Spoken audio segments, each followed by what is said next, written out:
All right, today we're going to break down the science behind a really fascinating new probiotic that could totally change the game for gut health. It's the story of one tiny microbe with a whole lot to prove. You see them everywhere, right? Probiotics promising a healthier gut. But have you ever really stopped to ask yourself, is the probiotic you're taking actually the right one for your body? So here's the thing. A lot of research is pointing to the idea that a probiotic's effectiveness is super specific to a population. Our diets, our environments, even the microbes already living in our gut, they're all different. So a probiotic that works wonders for someone in Europe might not do much at all for someone in Asia. It's just not that simple. And that has sent scientists on this global hunt for new, what they call indigenous probiotics. Which brings us, finally, to the hero of our story, a very promising new contender called Lp9. Okay, so meet our microbe. This specific strain, Lactobacillus plantarum, Lp9, was found by researchers in India. The whole idea was to find a local bug that might be a better fit for the people living there.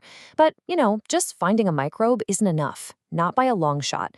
To be called a true probiotic, it has to earn that title. Yeah, the World Health Organization has a pretty strict definition here. A probiotic isn't just any old bacteria. It has to survive that crazy journey through your body and actually give you a real measurable health benefit. So to see if LP9 could actually make the cut, researchers put it through a series of, well, let's call them grueling tests. And wow, what a journey it is. I mean, the human digestive tract is just an unbelievably harsh place. So before any probiotic can do us any good, it has to run this gauntlet that's basically designed to completely destroy it. So, does this new contender have what it takes to survive? Okay, so this is where it gets interesting. How did LP9 actually do? Well, to find out, scientists basically created a microbial obstacle course in the lab, mimicking the 3 biggest challenges it would face in our gut. So this gauntlet has 3 main parts. First up, it's gonna survive the insane acid of the stomach. Then, if it makes it through that, it has to deal with these harsh bile salts in the small intestine. And finally, if it somehow survives all of that, it has to actually stick to the gut wall to have any kind of lasting effect. No easy task. Okay, first challenge, the acid bath. Your stomach is just ridiculously acidic. Its pH can drop as low as 1.5. In the lab, they hit LP9 with a pH of 2.0 for 2 solid hours. And guess what? LP9 survived with just a tiny loss in numbers. So, test 1, passed with flying colors. All right, next up, the bile zone. Now, bile salts are there to break down fats, but they're also super toxic to a lot of bacteria. So the researchers just hammered LJP9 with bile concentrations 5 to 6 times higher than you'd normally find. And you know what? It survived that too. Incredible. And that brings us to the final, crucial test, adhesion. I mean, it's one thing to survive the trip, right? But to actually do anything useful, a probiotic has to stick around and set up shop. And in a lab model using human intestinal cells, LP9 showed an adhesion rate of 7.4%. Now that might not sound huge, but it's actually a really strong result, right up there with well-known commercial strains. It proved it can stick around. So there you have it. LP9 proved it's a real survivor. It ran the gauntlet and totally won. But of course, the story doesn't end there, because now that we know it can survive, the really big question is, what can it actually do for us? And this is where we get to the really good stuff. We're moving from just surviving to, well, thriving. The researchers started testing LP9 for all sorts of health-promoting abilities. Basically, they wanted to find its superpowers.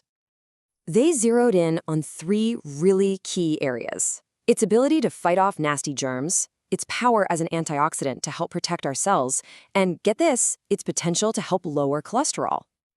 Okay, first up, fighting off the bad guys. So this zone of inhibition you see here, that's basically the kill zone. It's the area where these nasty bacteria just couldn't grow. The bigger the number, the more powerful LP9 is against it. And just look at that impressive 29mm zone against Bacillus cereus. That's a common cause of food poisoning.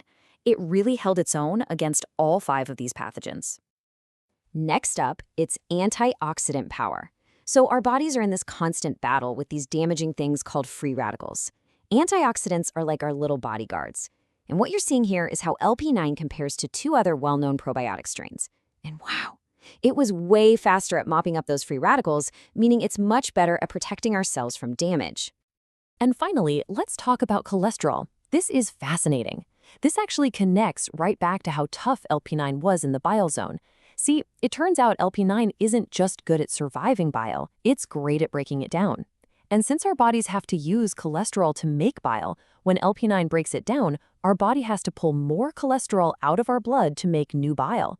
It's a really clever, indirect way of helping lower our overall cholesterol levels. So let's pull all this together. What's the final verdict? We've seen that Lp9 is tough enough to survive the gauntlet, and it has some pretty amazing superpowers. But what does all this really mean for the bigger picture, for the future of probiotics? Well, the scientists who did all this work were pretty clear in their conclusion. They basically said that this locally sourced microbe, Lp9, has some serious potential for creating new foods and supplements that are specifically designed for the people it came from. And that kind of leaves us with this big, thought-provoking question. The whole story of Lp9 really suggests that maybe, just maybe, this one-size-fits-all idea for probiotics is on its way out. What if instead of searching for one single super probiotic for the entire planet, the next big health discoveries are actually waiting to be found right in our own backyards?